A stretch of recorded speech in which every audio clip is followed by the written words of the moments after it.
본 방송에서 제공하는 투자 정보는 투자 판단에 대한 조언입니다. 방송에서 제공하는 주식의 가치, 가격 상승 및 하락에 대해서는 방송사에서 보장하지 않습니다.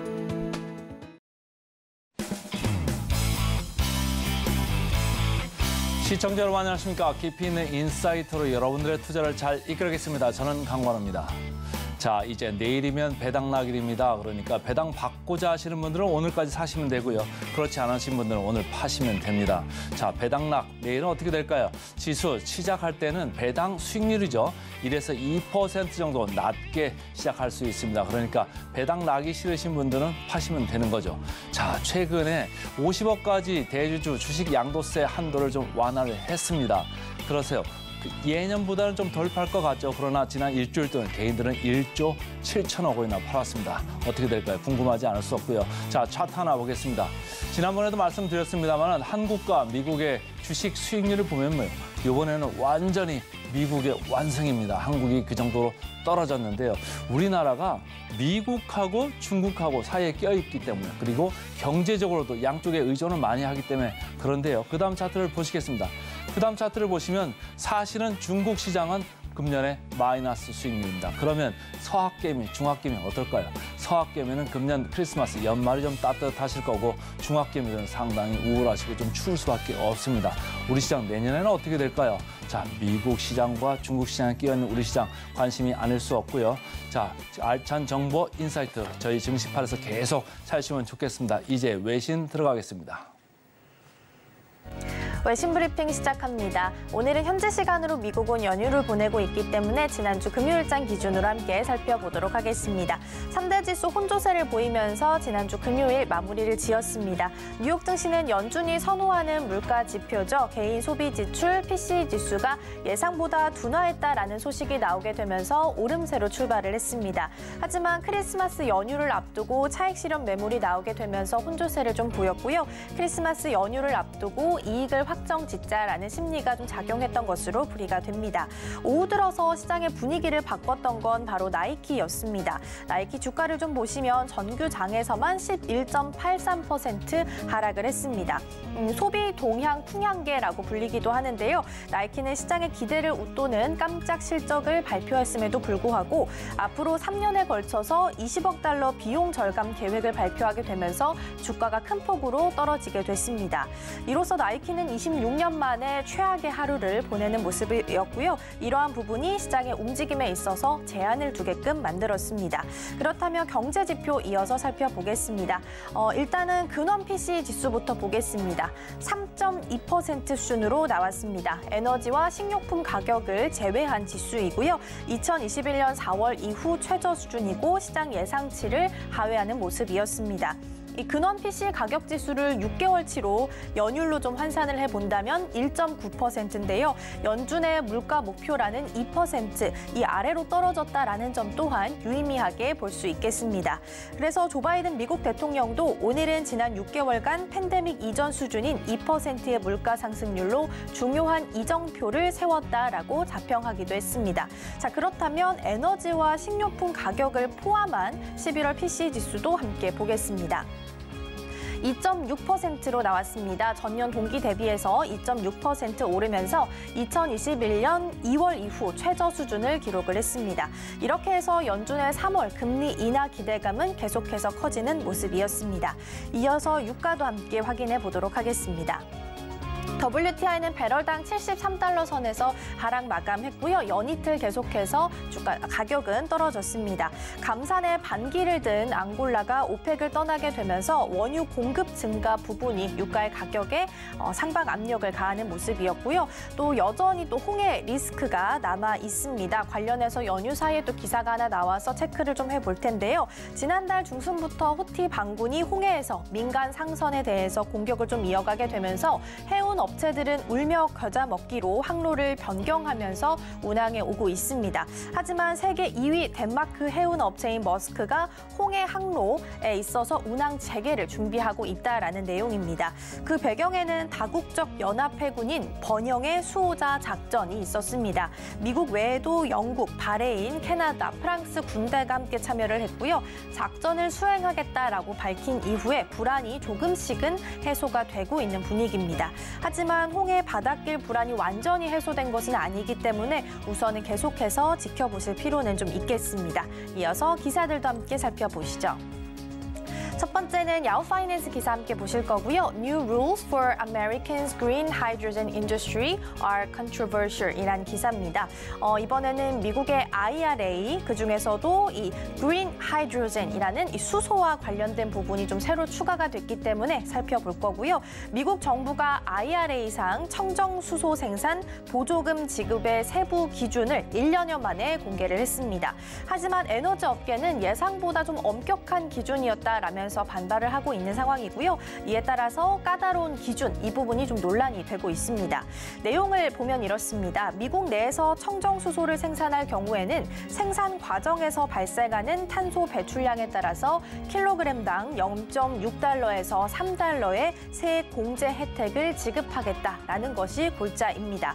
이 지침에 따라서 수소 생산 업체가 가장 큰 규모의 세액 공제를 받으려면 풍력이나 태양광 같은 친환경 에너지원의 전기를 사용해야만 하는 상황입니다.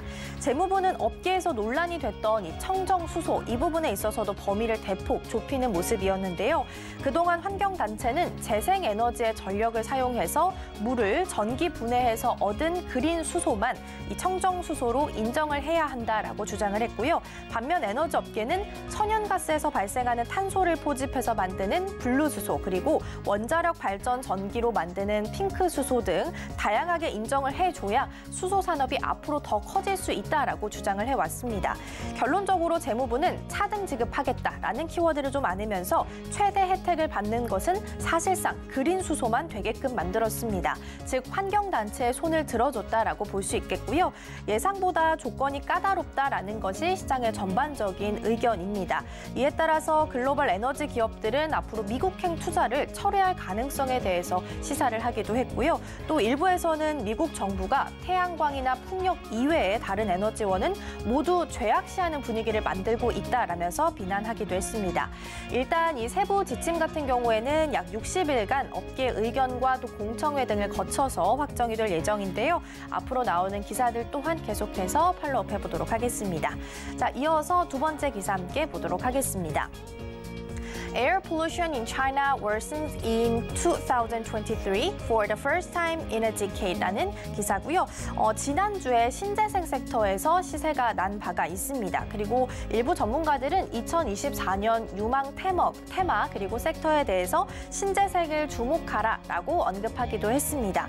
환경 오염의 심각성이 내년에는 더욱더 부각이 될 것이다라는 내용인데요. 그래서 관련한 기사를 좀 살펴보겠습니다. 중국이 그간은 좀 공기 질을 개선을 하기 위해서 꽤나 노력을 해왔습니다. 그리고 10년 만에 처음으로 올해 다시 한번 공기질이 나빠졌다라는 조사 결과가 나왔습니다. 외신들에 따르면 핀란드 소재 연구기관인 에너지 청정 대기 연구센터는 중국의 전국에 올해 1월에서 11월 초미세먼지 평균 농도가 작년 동기 대비해서 3.6% 상승했다라고 발표를 했습니다. 이 수치가 나빠진 것은 지난 2013년 이후 10년여 만이고요.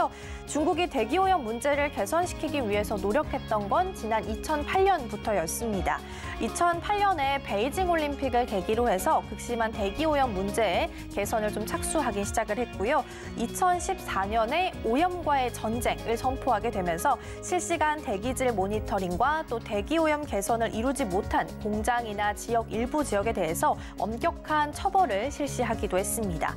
그래서 실제로 그 결과 2021년 미세먼지 평균 농도는 2013년에 대비해서 40% 정도 낮아지기도 했습니다. 그러나 최근 들어서 이 대기질의 개선되는 속도가 점차 느려지기 시작을 했고요. 결국 정체된 것으로 나타났습니다. 특히 그간 개선에도 불구하고 중국은 전국의 대기오염 평균치가 세계보건기구 WHO 지침 수준보다는 약 5배 정도 높은 상황입니다. 그렇다면 이렇게 개선 속도가 좀 정체되게 된 이유는 어디에 있을까요? 이 중국이 지난 2021년에 대규모 정전 등 이렇게 전력난 사태를 겪은 이후에 석탄 화력 발전량을 계속해서 늘려왔기 때문입니다. 특히 최근에는 겨울 혹한으로 에너지 수요가 계속해서 늘고 있다라는 점 또한 부담으로 작용하고 있습니다.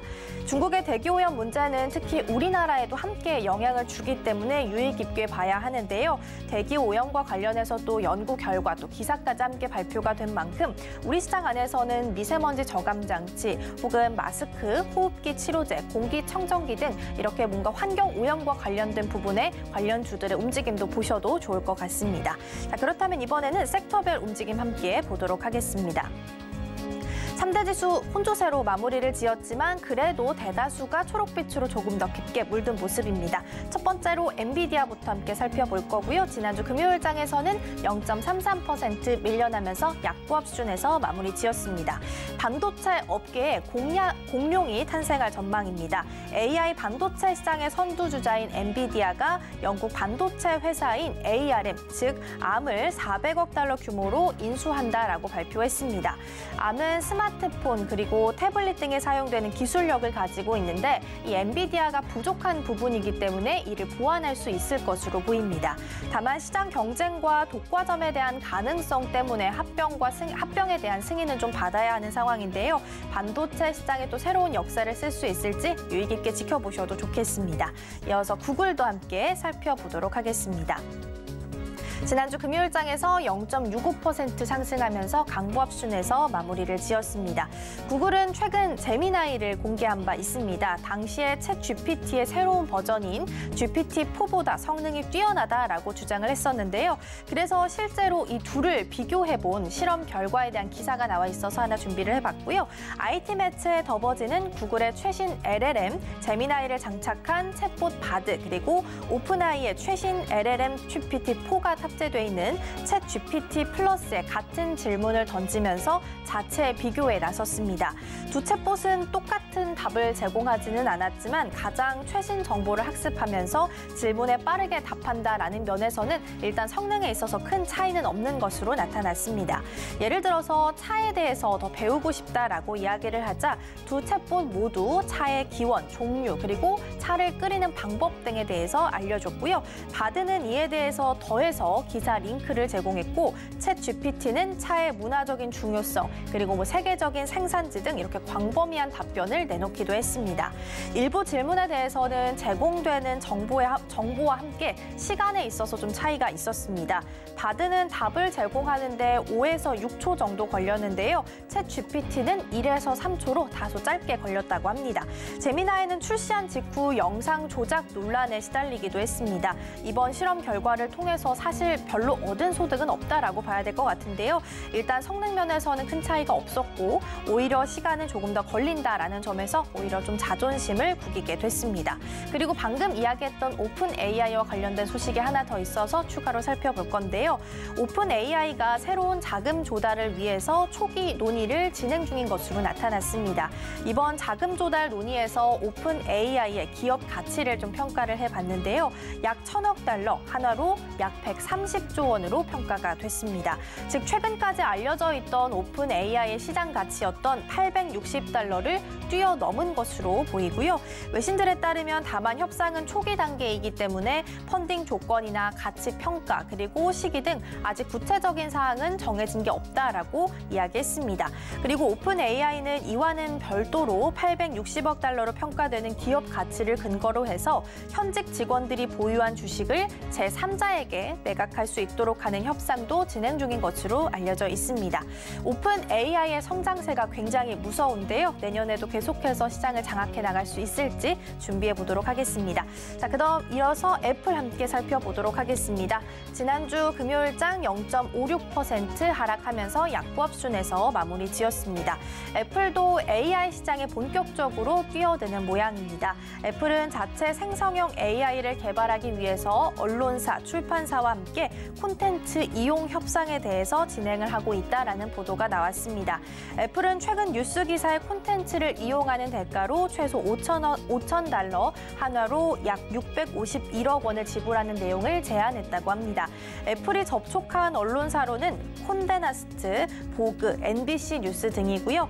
애플은 10여 년 전 아이폰에 탑재한 가상 비서, 이 시리를 통해서 AI 기술을 선보이긴 했지만 생성형 AI에 대해서는 다소금 뒤처지는 분위기를 가지고 있었습니다. 그래서 이번 소식이 애플이 생성형 AI를 개발하기 위해서 본격적으로 뛰어들었다라는 것을 좀 알 수 있었다라고 볼 수 있겠고요. 다만 아직까지는 애플이 생성형 AI를 어떤 방식으로 사용할 것인지는 좀 불분명한 상황이기 때문에 어떤 방향으로 개발을 해 나갈지 이 부분은 조금 더 지켜보실 필요가 있겠습니다. 지금까지 외신 브리핑이었습니다.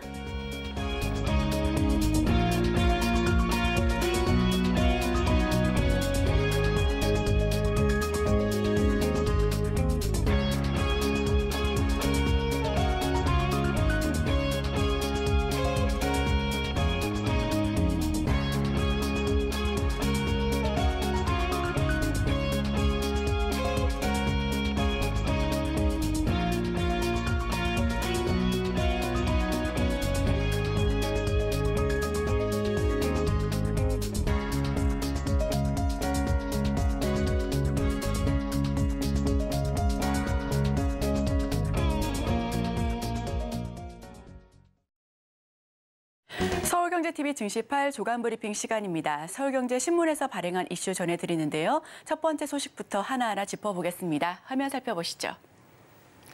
불법 묵인, 수탁증권사까지 철퇴, 사상 첫 형사처벌 가능성도 첫 번째 소식으로 준비해왔습니다. 우선 첫 번째 소식은 불법 공매도 외국계 IB에 265억 사상 최대 과징금을 부과했다. 사상 최대 규모의 제재다라는 부분을 첫 번째 소식으로 준비해 왔는데요.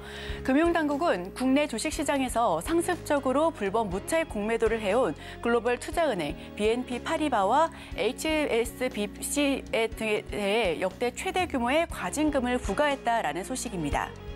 과징금 부과 대상은 BNP 파리바 홍콩 법인, 수탁증권사인 서울 BNP 파리바 증권, 그리고 HSBC 홍콩 법인 등 3곳으로 꼽히고 있고요. 부과 금액만 총 265억 2천만 원으로 2021년 4월 공매도 제한 위반에 대한 과징금 제도가 도입된 후 최대 규모로 꼽히고 있습니다. BNP 파리바에 대해 약 110억 원, BNP 파리바 증권에 80억 원, 그리고 HSBC는 약 75억 원 수준인 것으로 알려져 있는데요. 공매도는 주식을 빌려 판 뒤 주가가 하락하면 주식을 사들여 갚고 차익은 챙기는 투자 기법을 의미합니다. 주식을 빌리지 않고 매도 주문부터 내는 무차입 공매도는 불법 투자 행위로 분류되어지고 있는데요. BNP 파리바는 2021년 9월부터 지난해 5월까지 카카오 등 국내 주식 101개 종목을 내부 부서끼리 주식을 차입하는 방식으로 400억 원가량의 무차입 공매도들을 저질렀습니다. 또 HSBC 홍콩 법인은 2021년 8월부터 12월까지 호텔 신라 등 9개 종목에 대해 160억 상당의 무차입 공매도 주문을 냈다라고 평가를 받고 있고요. 증권선물위원회는 이들이 모두 자사의 거래 방식이 한국 증시에서 불법임을 알면서도 지속적으로 방치한 것으로 판단해 제재 수위를 결정했다라고 설명했습니다. 현재 글로벌 IB를 대상으로 공매도 거래를 집중 조사하고 있으며 수탁증권사의 공매도 제한 위반 가능성 여부도 면밀하게 살피고 있다라는 부분 역시도 앞다투어 이야기가 나오고 있고요. 이를 위해 내년 6월까지 공매도 금지 기간 중에 공매도 전산 시스템 구축을 적극적으로 추진해 나가겠다라는 부분도 설명한 바 있습니다.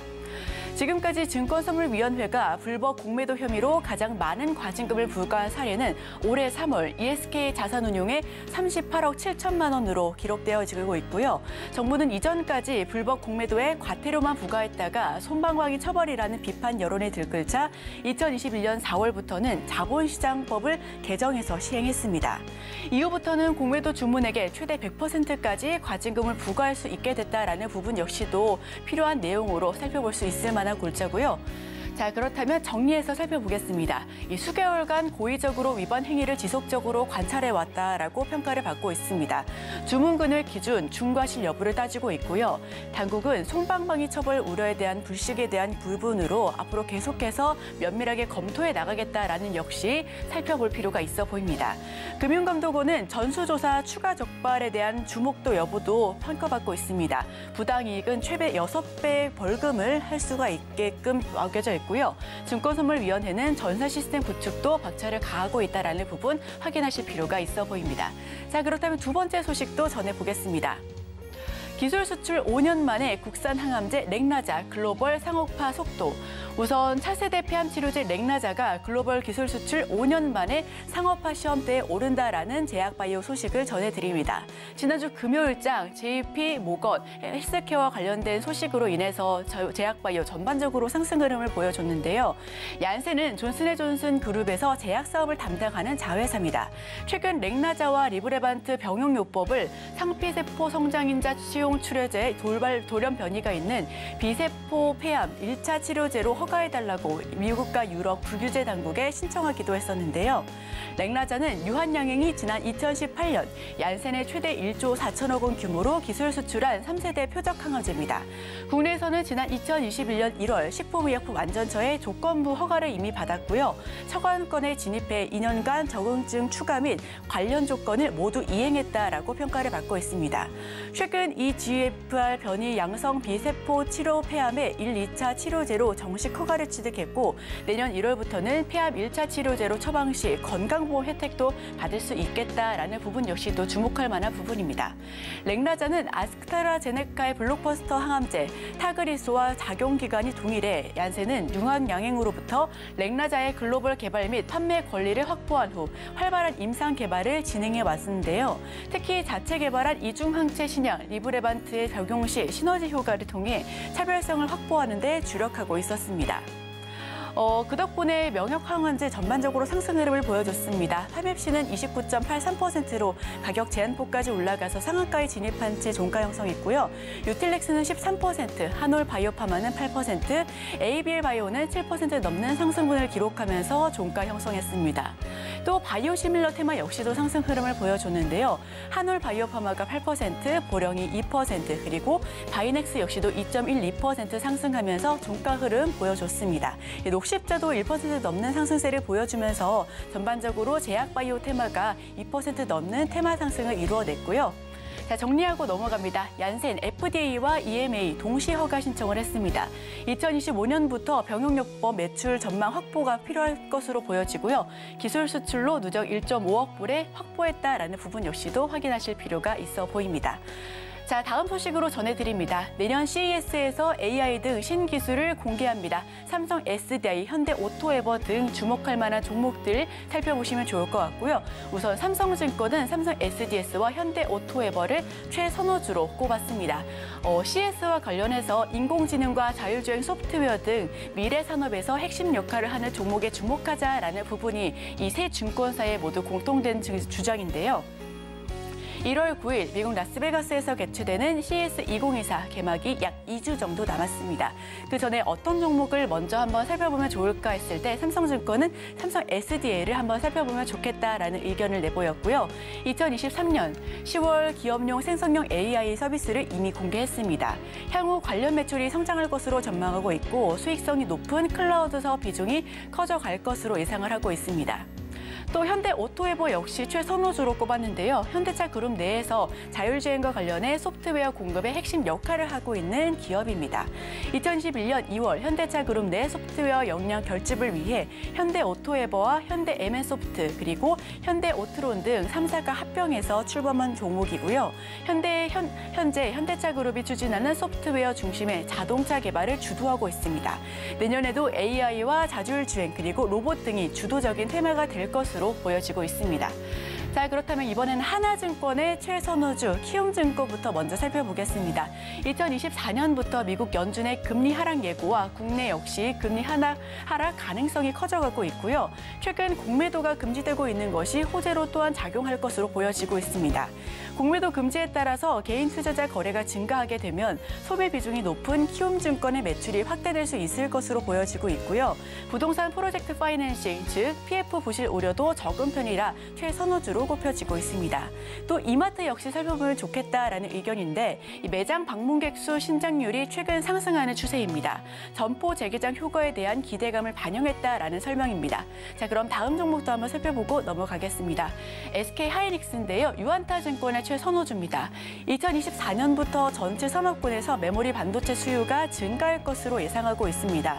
특히 HBM과 같은 고부가 제품이 시장 내 입지를 지속적으로 강화할 것으로 기대가 되고 있고요. 또 오로스테스 테크놀로지 한번 살펴보셔도 좋을 것 같습니다. 2024년부터 2025년 영업이익을 각각 123억, 301억 원으로 예상하고 있고요. 지속적인 최대 실적을 기록할 것으로 전망하고 있다는 역시 한 번 더 주목해보면 좋을 만한 부분입니다. 자, 2024년 CS 개막 2주 전입니다. 증권사 최선호주 역시 함께 주목해보시면 좋을 것 같습니다. 자, 그럼 다음 소식입니다. 연 36% 고성장 시장 잡자 차량용 OLED 핀셋 투자. 네, 마지막 소식으로 전해드립니다. LG 디스플레이가 1조 4천억 원대 유상증자로 기사회생을 노린다라는 부분이고요. 네, 운영자금 활용과 채무 상환 등으로 설비 투자에 쓸 수 있는 돈이 제한되어 있는 가운데 회사는 중소형 유기 발광 다이오드 사업에 핀셋 투자에 수익을 극대화하겠다라는 전략을 짰습니다. 업계는 LG 디스플레이가 중국 BOE의 공격적인 OLED 시장 진입을 방어할지 여부도 주목해볼 필요가 있다라고 살펴보고 있고요. 지난해 연간 5조 2천억 원을 설비 투자에 활용했었던 LG 디스플레이는 올해 3조 원대 설비 투자를 집행했습니다. 내년에는 올해보다 더 낮은 2조 원대 투자를 진행할 것으로 관측이 되어지고 있고요.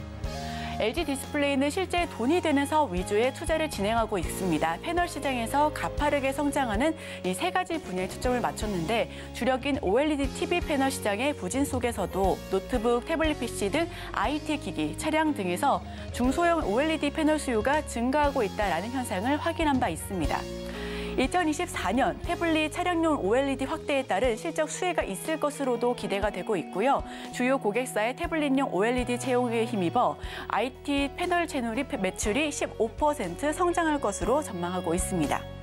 자, 기사 요약합니다. 올해 차량 제품 수주 잔액이 20조에 달하고 있고요. 성장 동력 중소형 OLED 집중 투자에 좀 주목해볼 필요가 있다라는 부분 역시도 확인하실 필요가 있어 보입니다.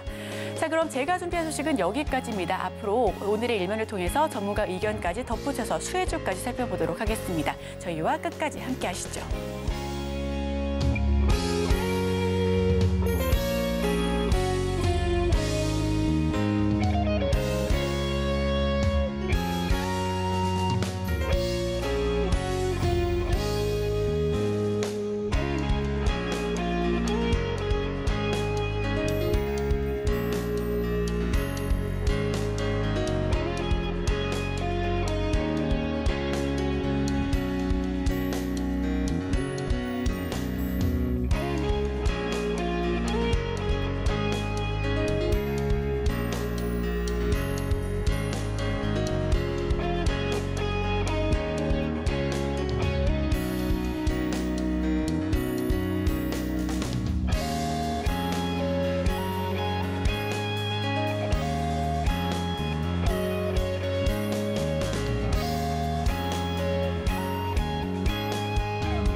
개인 투자자가 아닌 전문가는 장 시작 전 뉴스를 볼 때 어떤 부분에 초점을 맞출까요? 오늘의 일면 헤드라인입니다. 투심 꺾을 이벤트 없다. 내년은 반도체의 시간. 헤드라인 풀어주실 분이죠. 헤르메스 스타 김신 팀장 함께합니다. 어서 오세요. 네, 안녕하세요.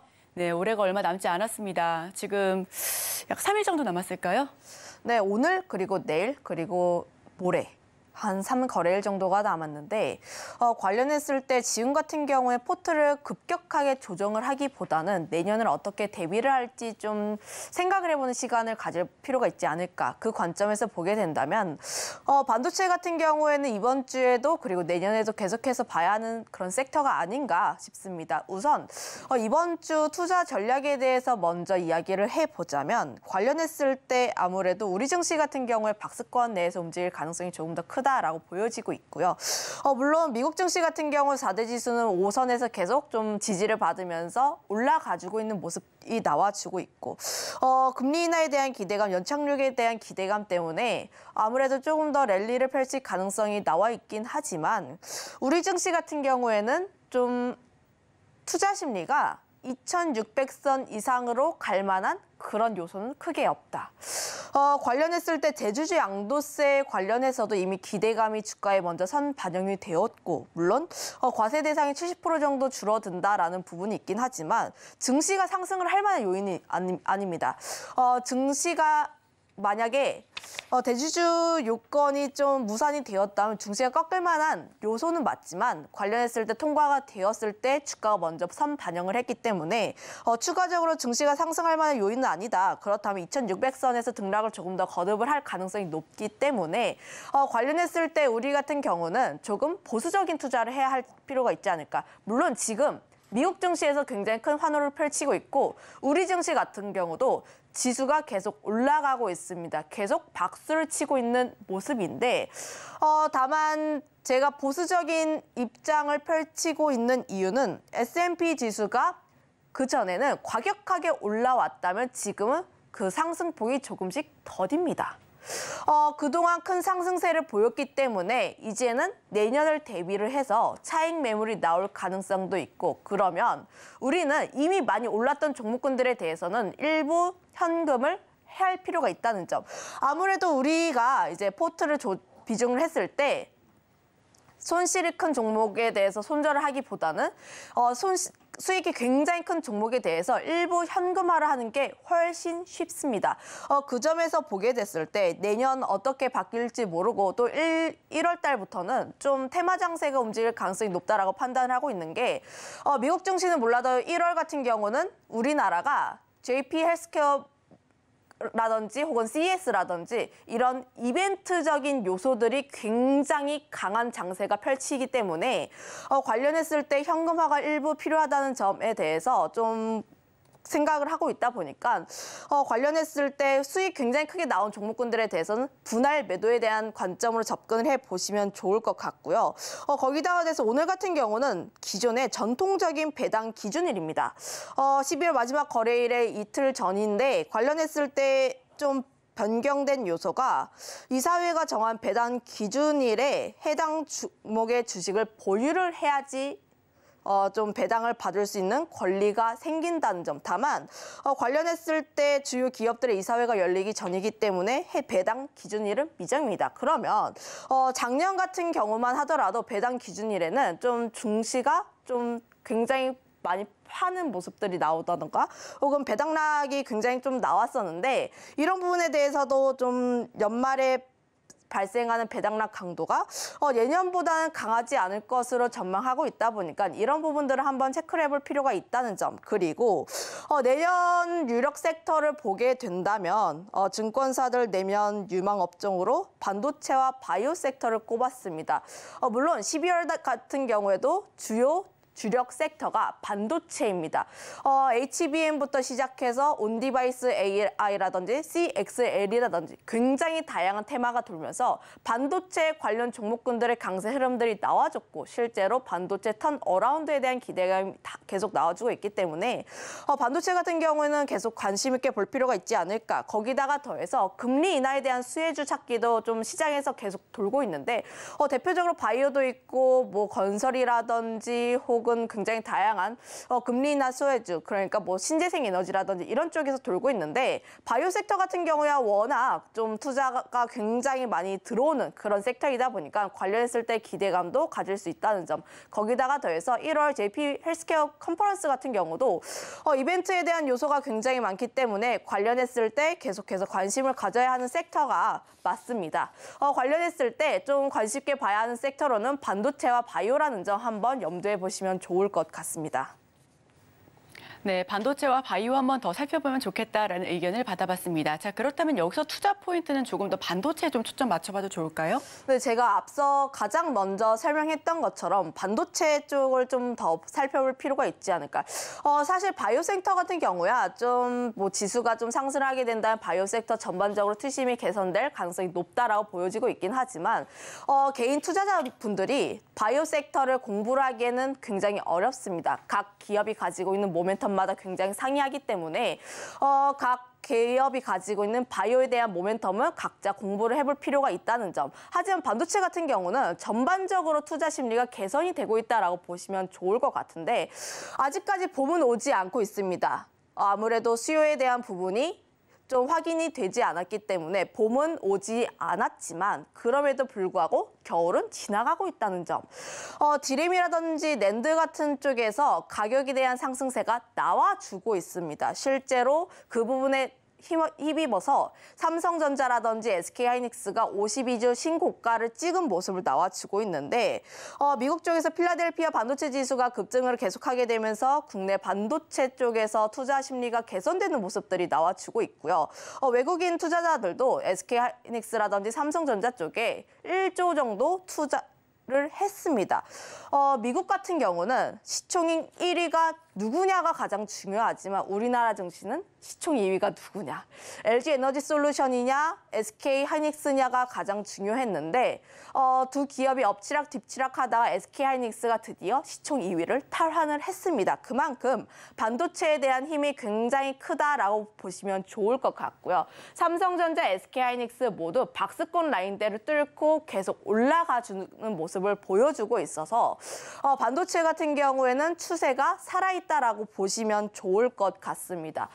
저번 주에 반도체의 풍향계라고 불리는 마이크론 쪽에서 실적을 발표를 했는데 아무래도 삼성전자라든지 SK하이닉스보다 먼저 한 달 정도 먼저 실적을 발표를 하기 때문에 마이크론 실적이 좋게 나오면 삼성전자와 SK하이닉스 쪽의 실적이 좋게 나올 수 있고 그 부분에 대해서 우리가 기대감을 가지고 있는데 마이크론 실적 굉장히 좋게 나왔습니다. 시장 예상치 상회하는 실적을 발표를 했고 영업 손실은 감소하는 모습들이 나와주고 있는데 메모리 감산에 대한 효과가 본격화가 되면서 낸드라든지 디램 쪽에서의 가격이 상승하는 모습들을 보여주고 있고 거기다가 마이크론 측에서 공급 축소에 대한 기조를 계속해서 이어나가겠다라고 밝혔습니다. 그러면 이번 삼성전자라든지 SK하이닉스 쪽에서 4분기 실적에 대한 기대감도 굉장히 유효하게 나온다라고 보시면 좋을 것 같고요. 거기다가 더해서 관련했을 때 디램에 대한 수요 증가세는 계속 나올 가능성이 높습니다. 아무래도 AI 쪽에 대한 반도체 시장이 계속 나와주고 있기 때문에 DDR5라든지 HBM 쪽에 대한 수요는 계속 나올 것으로 전망하고 있는데 관련했을 때 좀 마이크론 CEO 측에서도 좀 반도체 시장에 대해서도 굉장히 좀 기대를 하고 있고 특히 반등에 대한 기대감이 나와주고 있기 때문에 관련했을 때 계속 반도체에 대한 기대감은 가져볼 필요가 있지 않을까 이렇게 짧게 정리해보도록 하겠습니다. 네, 지난주 금요일장 삼성전자와 SK하이닉스 모두 52주 신고가를 경신했습니다. 물론 SK하이닉스 같은 경우는 장 후반에 좀 밀려가는 모습을 좀 보이기는 했지만 그럼에도 불구하고 증권가는 좀 앞다투어서 내년도 전망을 조금 더 높게 평가하고 있는데요. 그렇다면 우리 김신 팀장의 최선호주는 어떤 종목 좀 살펴보면 좋을까요? 저는 지금 좀 가지고 있는 모멘텀 대비했을 때 움직이지 않은 쪽이 삼성전자가 아닌가. 오히려. 물론 네. 관련했을 때 최근에 굉장히 다양한 반도체 기업들이 올랐습니다. HBM이라든지 CXL이라든지 굉장히 다양한 쪽에 올랐는데 지금 같은 경우에는 반도체 쪽을 신규로 접근을 할 때는 대박을 노린다라기보다는 시장의 주도주를 따라간다는 흐름으로 다는 관점에서 접근해 볼 필요가 있겠고 관련했을 때 아직까지 크게 상승하지 않은 대형주 쪽에 접근하거나 소재라든지 기판 쪽에 좀 접근을 하는 게 유효하지 않을까라고 보여지고 있는데 SK하이닉스 같은 경우 HBM 쪽에 대한 모멘텀 굉장히 크게 받으면서 주가가 좀 올랐다라고 생각을 하고 있지만 삼성전자는 그에 대한 모멘텀을 좀 덜 받았다라고 판단을 하고 있습니다. 우선 삼성전자 차트 한번 보면서 이야기를 하도록 할게요. 관련했을 때 삼성전자가 지수에 대한 흐름들이 계속 나와주고 있고 특히 지수에 대한 큰 영향이 굉장히 크게 미치고 있습니다. 코스피 시총이 20% 정도가 가까이 나온다라고 보시면 좋을 것 같은데 추세도 굉장히 큰 폭으로 살아있고 그다음에 주봉 차트도 한번 보도록 할게요. 관련했을 때 삼성전자의 주봉 차트를 보게 되면 8만 원 라인대 같은 경우가 좀 매물대가 있긴 하지만 8만 원 라인대를 조금 더 뚫게 된다면 8만 5천 원까지 추가적으로 움직일 수 있는 상승폭이 나와주고 있기 때문에 좀 상방 크게 열려 있다. 그거에 따라서 지금 대형주로 접근을 하기에는 삼성전자가 조금 더 맞지 않을까라고 보여지고 있습니다. 다만 8만 원대에 매물대가 좀 있기 때문에 8만 원을 좀 뚫게 됐을 때는 상승 속도가 조금씩은 제한이 될 수 있다는 점 정도로만 체크를 해보시면 좋을 것 같은데 관련했을 때 여전히 HBM 시장 같은 경우는 삼성전자와 SK하이닉스가 양강 구도를 지니고 있고 관련했을 때 AI 반도체에 대한 경쟁이 계속해서 심화가 되고 있기 때문에 관련했을 때 삼성전자 같은 경우는 계속해서 수혜를 받을 수밖에 없다. 이 정도로 마무리하도록 하겠습니다. 네, 오늘의 일면 반도체와 관련된 이야기 나눠봤습니다. 특히 최선호주로는 삼성전자에 대해서 이야기를 조금 더 구체적으로 살펴봤는데요. 우리 시청자 여러분들께서도 다시 한번 눈여겨봐 주시면 좋을 것 같습니다. 지금까지 헤르메스 스타 김신 팀장과 함께했습니다. 오늘 말씀 고맙습니다.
화요일 아침 8시 반입니다. 매일 아침 8시 반 저희 서울경제TV에서 센티멘탈 대 펀더멘탈 두 종목씩 하고 있는데 오늘도 출발을 해보겠습니다. 오늘은 센티멘탈 주식으로 SK오션플랜트 풍력업체죠.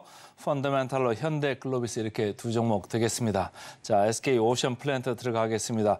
최근에 그 차트를 보시면 이렇게 좀 나오고 있습니다만은 노란 부분입니다. CS 윈드도 최근에 주가가 올라갔죠. CS 베어링도 올라갔다고 제가 말씀을 드렸었는데 SK오션플랜트도 주가가 최근에 괜찮습니다. 그때도 제가 말씀드릴 때 CS 윈드는 어디가 주로 시장이죠? 지금 타겟으로 들어가는 데가 북미 쪽입니다. 그런데 SK오션플랜트는 어느 쪽이죠? 우리나라 그리고 대만 쪽입니다. 최근에 뉴스 나온 거 보면 이따가 말씀드리겠습니다만은 일본 업체하고도 업무 협약을 지금 체결을 했습니다. 그러니까 이 동남아에서 하고 있는데 지금 어디서 그 기지가 있죠? 우리 남해안에 이 회사가 있잖아요. 그러니까 만들어서 바로 인도하는데 아주 유리한 고지를 차지하고 있고 특히 대만 시장 말이죠. 지금 총통 선거가 내년 1월입니다. 1월인데 누가 되든지 간에 여당이 되든 야당이 되든 누가 되든지 간에 신재생 에너지의 발전 비중을 기존 지금 8.5% 되는데요. 25년까지 한 15%까지 올리고 30년까지는 30%까지 이렇게 계속 배증을 할 계획을 하고 있습니다. 왜냐? 이쪽에 이제 의존을 많이 하겠다 이런 얘기죠. 그러니까 미국 쪽에서는 바이든이냐 트럼프가 되냐 누가 되냐에 따라 가지고 신재생 그 영향을 좀 받을 수 있습니다만은 대만 쪽에서 하는 거는 큰 그 흐름이 계속 이어질 거다 이렇게 보시면 되겠습니다. 그래서 SK오션플랜트를 조금 주목을 하시면 좋고 반등이 꾸준하게 지금 일어나고 있다 이렇게 보시면 되겠습니다. 자, 메리츠 증권에서는 수주가 지금 집중되는 시기라고 얘기를 하고 있어요. 이제 보시다시피 대만에서 24년 1분기에 발주가 지금 예상이 됩니다. 지금 설계 변경 이슈 때문에 두 건의 프로젝트들이 조금 지연이 되고 있거든요. 그것 때문에 이제 3분기 실적도 조금 안 좋았습니다만은 내년 1분기에 되면 어쨌든 발주는 이루어질 거다 이런 얘기를 하고 있어요. 그리고 제일 밑에 줄에 보면은 24년도부터 우리나라의 해상 풍력도 오히려 조금 시장이 개화될 수 있다 이런 얘기를 하고 있어요. 이제 신안 앞바다에서도 하고요. 전체적으로 해상 풍력 쪽에서 지금 사이즈가 좀 큰 것들이 올라오고 있습니다. 500메가와트급 전후로 와서 하던 게 이제 600메가까지도 지금 완도 프로젝트 같은 거는 할 수 있다고 이렇게 얘기가 나오고 있습니다. 그래서 전체적으로 해상 풍력이 대만도 있지만 국내에서도 좀 풍력 비즈니스가 좀 활성화될 수 있다 이렇게 보고 있고요.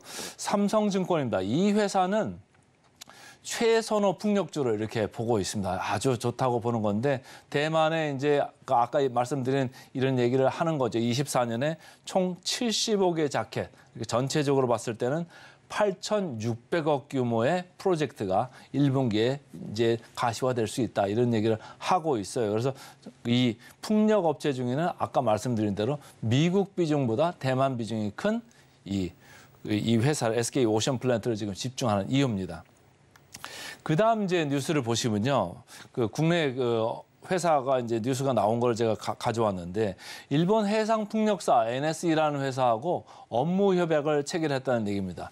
그러니까 홋카이도 쪽에서 이게 EPCI로 선정이 됐거든요. 그러니까 자재 조달도 하고 거기서 플랜트도 하고 건설도 하고 이런 거 하는 데입니다. 그러면 이 회사가 홋카이도에 있으니까 이거 남해안에서 그냥 배에 실어가지고 끌고 올라가면 바로 일본인 거예요. 그러니까 대만으로 가기도 좋고 일본 홋카이도 쪽이 됐든 어디가 됐든 일본 쪽으로 가기도 좋고 전체적으로 영업의 그 망을 넓히고 있다. 이렇게 긍정적으로 보시면 좋겠습니다. 자, 차트입니다. 최근에 이렇게 쭉 주가가 올라왔죠. 장기 이동 평균선에 이제 하단에 이렇게 있는데요. 이틀째 외국인하고 기관이 지금 쌍끌이 매수를 해 들어오고 있습니다. 왜 이렇게 사들어오고 있을까요? CS민들은 약간 이제 물리려고 하는데 계속적으로 좋게 있습니다. 그래서 요거를 벗어나면은 조금 가벼워질 수 있는 거죠. 그다음 또 차트를 보시면 공매도 잔고율입니다. 공매도 잔고율이 0.7%인데 이 회사는 재미있게도 지금 공매도 잔고가 올라가고 있어요. 지금 공매도가 금지돼 있는 시장 상황인데 공매도 잔고가 올라간다. 마켓 메이커나 유동성 공급자들이 계속적으로 이렇게 공매를 지금 쳐주고 있는 겁니다. 누가 자꾸 사는 사람이 많아지는 거죠. 많아지니까 그거를 매칭을 해주려면 공매가 올라갈 수 있습니다. 자, 역사적 밸류 밴드로 봤을 때 상당히 하단에 있죠. 그러니까 지금 24년도에 수주가 몰릴 거다 이렇게 그런 생각을 하시면 지금 하단 좀 기회를 볼까 이런 생각을 하셔도 좋고 지난번에 제가 말씀드릴 때 금리가 떨어지는 게 해상풍력이나 이렇게 대단히 프로젝트를 수행하는데 이로울 수 있다 이런 말씀을 드렸잖아요. 그러니까 그것도 염두를 하시면 좋을 것 같습니다. 포워드 PR입니다. 포워드 PR SK 오션 플랜트는 17.0배인데 CS 윈드보다 조금 낮죠. 그리고 더 성장이 확실한 그 회사이기 때문에 SK 오션 플랜트는 분위기 좋을 때 계속적으로 주목을 해보셔도 좋을 것 같다 이런 생각이고요. 자, 마지막으로 목표 주가 대비 33% 남았습니다. 그래서 오늘은 최근에 분위기 여전히 좋은 SK 오션 플랜트 센티멘탈 주식으로 먼저 말씀을 드렸습니다. 자, 펀더멘탈로 넘어가겠습니다. 펀더멘탈 오늘은 조금 무거울 것 같은데 안 무거운 주식이에요. 현대글로벌스입니다. 차트를 보시면 최근에 운명이 좀 엇갈리고 있다 이런 얘기예요. 녹색으로 보신 거는 지금 HMM입니다. 왔다 갔다 하는데 조금 내렸죠. 펜오션은 계속해서 내려가고 있습니다. 어쨌든 펜오션이 HMM의 우선 협상자로 지정이 되면서부터 운명이 엇갈리고 있는데 최근에 또 이거 뉴스가 큰 게 나왔죠. 수에즈 운하에 지금 후티 예멘 반군의 상성 공격 이런 위험이 있기 때문에 저 남아프리카 희망복음으로 좀 돌아가는 이런 얘기가 좀 있고요. 안 그래도 파나마 운하에서 조금 갈수기 이슈 때문에 문제가 있었습니다. 그러니까 이쪽 파나마 운하에서도 문제가 있고 수에즈 운하에서도 문제가 있고 돌아간다 이렇게 생각을 하면은 시간이 많이 걸리니까 운임이 상승을 할 수밖에 없습니다. 지금 현대글로비스는 어디에다 공급을 하죠? 부산 이쪽에서 미국의 조지아주에 있는 서베나 항으로 갑니다. 이쪽으로 갈 때 이 파나마 운하로 가면은 30일 정도 걸린다는 거예요. 수에즈로 가면은 뭐 한 40일 걸리고 희망봉 돌아가면 50일 정도 걸린다는 겁니다. 그 정도로 지금 운임이 강력하게 지금 올라가고 있고 최근에 오시는 전문가들마다 얘기를 하죠. 상하이 그 컨테이너 운임 지수가 계속 올라가고 있다. 중국에서 유럽 가는 게 벌써 전주에 40% 이상 이렇게 올랐다는 소식이 있습니다. 그러니까 운임이 단기적인지 중기적인지 장기적인지는 몰라도 계속 운임도 올라가고 있다. 그리고 이 회사는 선대도 많이 확보를 했습니다. 바로 말씀을 드리겠습니다. 그래서 운명이 좀 엇갈리고 있다. 좋아지는 쪽으로 가고 있다. 이렇게 보시면 되겠습니다. 대신증권입니다. 24년에 외형도 성장하고 수익성도 개선이 될 거다 이런 얘기예요. 전체 보고는 우리가 이제 기업을 볼 때는 볼륨도 하나 보고 가격도 보잖아요. 가격이라는 건 이제 마진으로 이제 이해를 할 수도 있는데요. 볼륨으로 봤을 때 선대가 확충이 된다 이런 얘기는 뭐냐면 이 회사가 할 수 있는 캐파가 늘어나는 거예요. 선대는 한 15% 늘어나고요. 외부 용선까지 하면은 실제적으로는 20%까지 캐파가 늘어나는 그런 효과가 있다 이런 얘기고. 금방 말씀드렸습니다만은 여러 스웨즈 운하나 파나마 운하나 여기 이슈 때문에 용선, 장기 용선 계약까지도 가격에 영향을 줄 수 있어요. 그러니까 원가가 그 선대를 확보하는 거에서 원가가 올라가는 거를 장기 용선 계약 운임에다가 반영할 수 있고 지금 단기적으로도 운임이 상승세에 있다. 그걸 수혜를 받을 수밖에 없는 거죠. 자, 그래서 미래에셋증권은 밸류에이션 기대를 하고 회복 기대를 하고 있습니다. 그래서 전체적으로 많이 좋아질 거다 이런 얘기를 하고 있고요.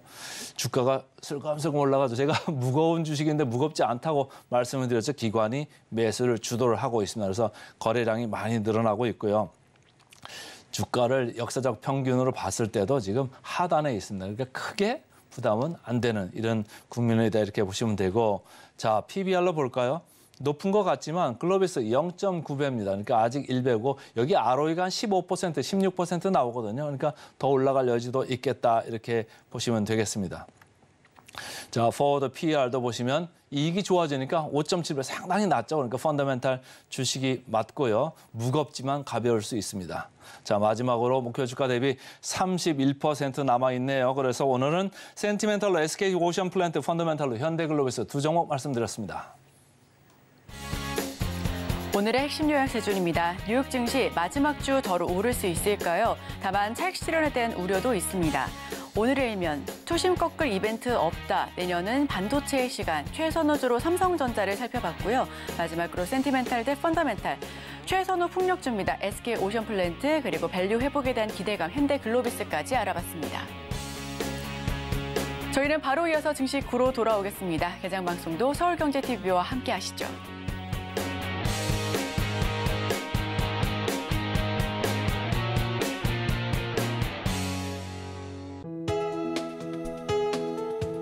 본 방송에서 제공하는 투자 정보는 투자 판단에 대한 조언입니다. 방송에서 제공하는 주식의 가치, 가격 상승 및 하락에 대해서는 방송사에서 보장하지 않습니다.